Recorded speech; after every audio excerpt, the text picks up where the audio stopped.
প্রিয় বন্ধুগণ, আমার আজকের আলোচনার বিষয় হলো হযরত আল ইয়াশা আলাইহি ওয়াসাল্লামকে নিয়ে।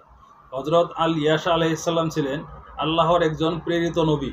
তিনি হযরত ইলিয়াস আলাইহি ওয়াসাল্লামের উত্তরসূরি ছিলেন এবং বনী ইসরাইল জাতির মধ্যে নবুয়তের দায়িত্ব পালন করেছিলেন। পবিত্র কোরআনে তিনার নাম দুটি স্থানে উল্লেখ করা হয়েছে। সূরা আল আনআম আয়াত ৮৬, সূরা সাদ আয়াত ৪৮। তিনার আসল নাম ছিল আল ইয়াশা বিন আখতুব। ধারণা করা হয় তিনি ফিলিস্তিন বা সিরিয়ার কোনো অঞ্চলে জন্মগ্রহণ করেছিলেন। শৈশবেই তিনি আল্লাহর নিকট মনোনীত হন এবং পরবর্তী সময়ে হযরত ইলিয়াস আলাইহি ওয়াসাল্লামের ঘনিষ্ঠ সাহচর্য লাভ করেন। হযরত ইলিয়াস আলাইহি ওয়াসাল্লাম যখন বনী ইসরাইল জাতিকে আল্লাহর দিকে আহ্বান করেছিলেন, তখন তাকে অনেক বাধার সম্মুখীন হতে হয়। সেই সময় তিনি আল ইয়াশা আলাইহি ওয়াসাল্লামকে তার শিষ্য হিসাবে গ্রহণ করেন। হযরত ইলিয়াস আলাইহিস সালাম দুনিয়া থেকে বিদায় নিলে আল ইয়াশা আলাইহিস সালাম নবুয়তের দায়িত্ব লাভ করেন এবং জাতিকে আল্লাহর একত্ববাদ ও সত্য ধর্মের দিকে আহ্বান করতে থাকেন।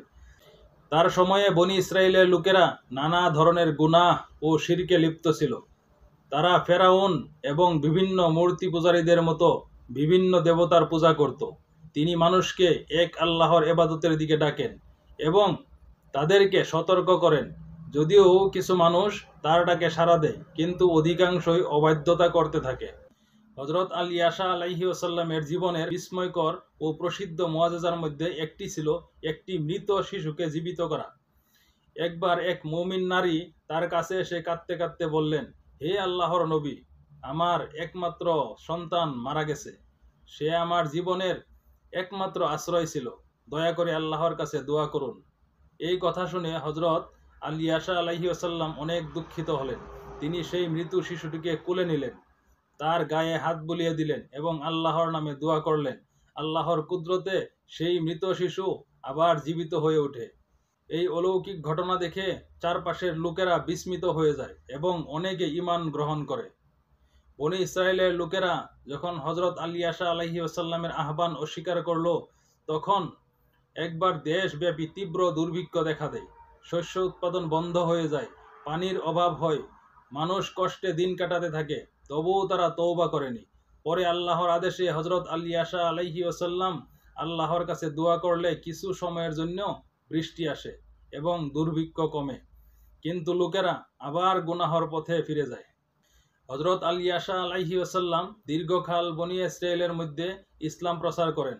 পরবর্তীতে তার অনুসারীরা ধীরে ধীরে কমে যায় এবং জাতি পুনরায় পাপাচারে লিপ্ত হয়। অবশেষে আল্লাহ তাকে দুনিয়া থেকে তুলে নেন।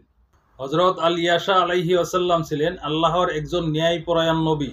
তিনি মানুষকে সত্য ও ন্যায়ের পথে চলতে আহ্বান করেছিলেন, কিন্তু অধিকাংশ মানুষ তা গ্রহণ করেনি। তবুও তিনি আল্লাহর আদেশ পালন করে নিজের দায়িত্ব যথাযথভাবে সম্পন্ন করেন। তার জীবনী আমাদের ধৈর্য, আল্লাহর প্রতি আস্থা ও সত্যের পথে অবিচল থাকার শিক্ষা দেয়। আমার আজকের প্রশ্নটি হলো, হযরত আল ইয়াশা আলাইহি ওয়াসাল্লামের সম্পূর্ণ নাম কি ছিল? নাম্বার ১, আল ইয়াশা বিন মুসা। নাম্বার ২, আল ইয়াশা বিন জাকারিয়া। নাম্বার ৩, আল ইয়াশা বিন হারুন। নাম্বার ৪, আল ইয়াশা বিন আখতুব। এই ৪টি উত্তরের মধ্যে একটি উত্তর শুদ্ধ আছে। তাই দেরি না করে শুদ্ধ উত্তরটি কমেন্টের মাধ্যমে জানান এবং ফুলের ভালোবাসা জিতে নিন।